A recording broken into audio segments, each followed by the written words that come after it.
Om Swastiastu. Hai anak-anak, kita berjumpa kembali di media pembelajaran pendidikan agama Hindu dan budi pekerti untuk siswa kelas 8. Pada pertemuan hari ini, kita akan mempelajari tentang Sapta Timira. Adapun tujuan pembelajaran pada hari ini adalah yang pertama, siswa dapat menjelaskan pengertian Sapta Timira. Yang kedua, siswa dapat menyebutkan bagian-bagian dari Sapta Timira.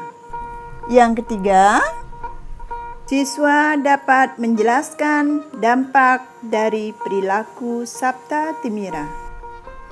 Dan yang keempat, menyebutkan cara menghindari perilaku Sapta Timira dalam diri.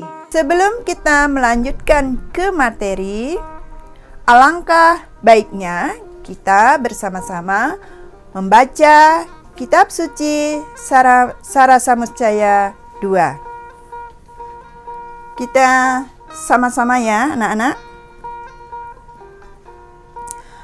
Manusia sarwa bhutesu vartati vai subha subha ashubhesu samavistam Subeswewa wakarayet.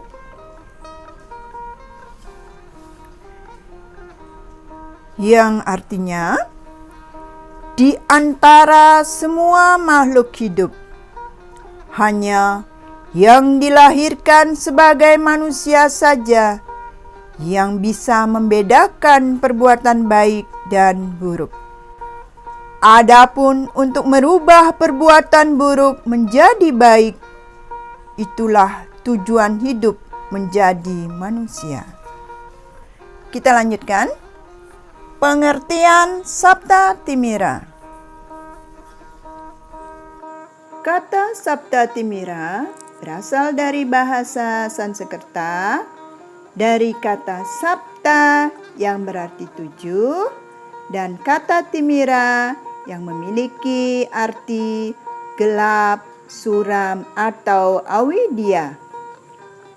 Jadi, Sapta Timira berarti 7 macam kegelapan atau sifat yang menyebabkan pikiran orang jadi gelap sehingga melakukan perilaku-perilaku yang negatif.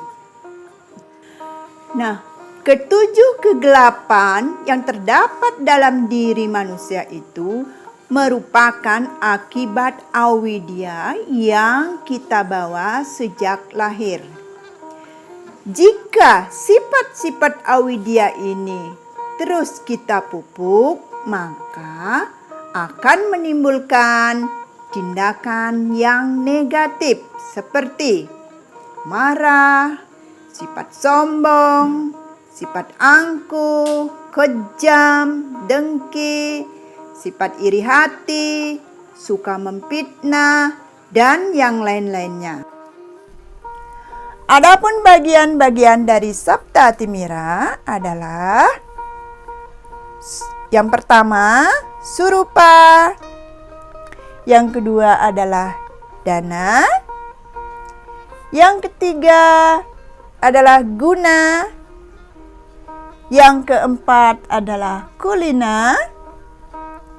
Yang kelima adalah yowana. Yang keenam adalah sura. Dan yang ketujuh adalah kasuran. Nah, anak-anakku, mari kita lihat bagian-bagian dari Sapta Timira. Tadi yang pertama itu ada surupa yang memiliki arti kecantikan atau ketampanan. Nah, kecantikan atau ketampanan ini sifatnya sementara. Ketampanan atau kecantikan yang dimiliki harus diimbangi dengan perilaku yang baik dan luhur. Nah, sifat-sifat yang demikian itu bertentangan dengan ajaran agama Hindu. Yang kedua itu adalah dana.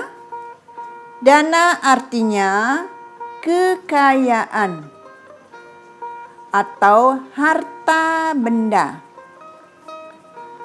Nah, harta benda yang kita miliki jangan sampai menyebabkan kita menjadi lupa diri, angkuh, sombong, dan tidak lagi ingat kepada teman-teman atau saudara-saudara kita.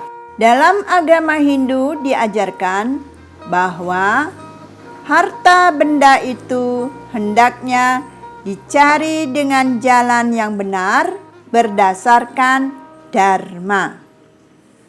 Harta yang diperoleh dengan cara menyimpang dari dharma dan penggunaannya pun menyimpang dari dharma, misalnya berpoya-poya, menghamburkan uang, menggunakan harta bendanya hanya untuk kepentingan sendiri. Berikutnya adalah guna. Guna itu artinya kepandaian. Jika orang memiliki kepandaian atau kepintaran, jangan sampai lupa diri. Hendaknya kepandaian itu digunakan untuk hal-hal yang baik berdasarkan dharma. Selanjutnya, kulina. Kulina di sini memiliki arti keturunan. Faktor keturunan juga sering mengakibatkan orang menjadi lupa diri. Keturunan atau kebangsawanan bukan jaminan bagi kita untuk dihargai dan dihormati oleh orang lain.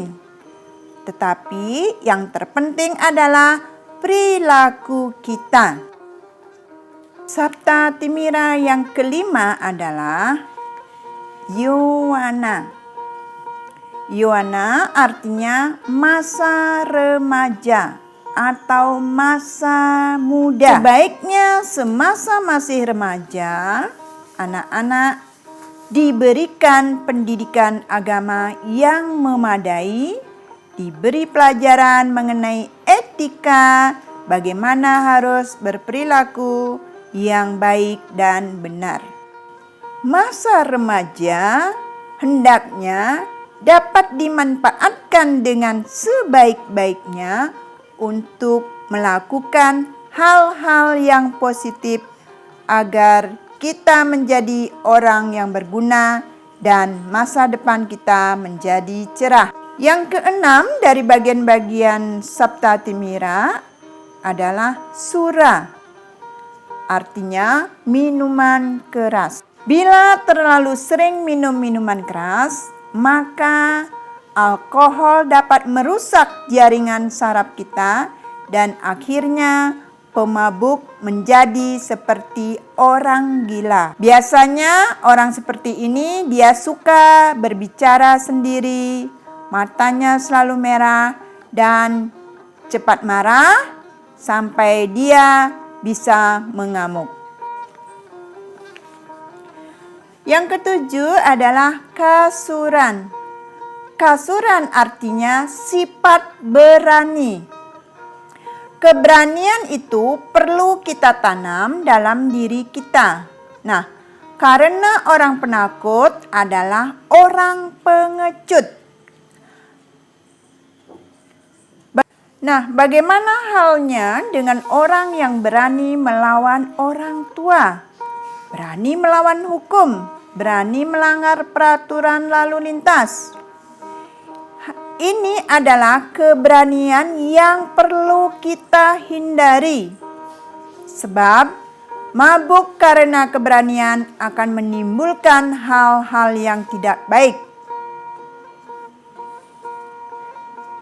Seperti terjadi pengerusakan, kerusuhan, kecelakaan, dan yang lain-lainnya. Demikian pembelajaran kita hari ini. Ibu tutup dengan Paramasanti. Om Santi Santi Santi Om. Terima kasih.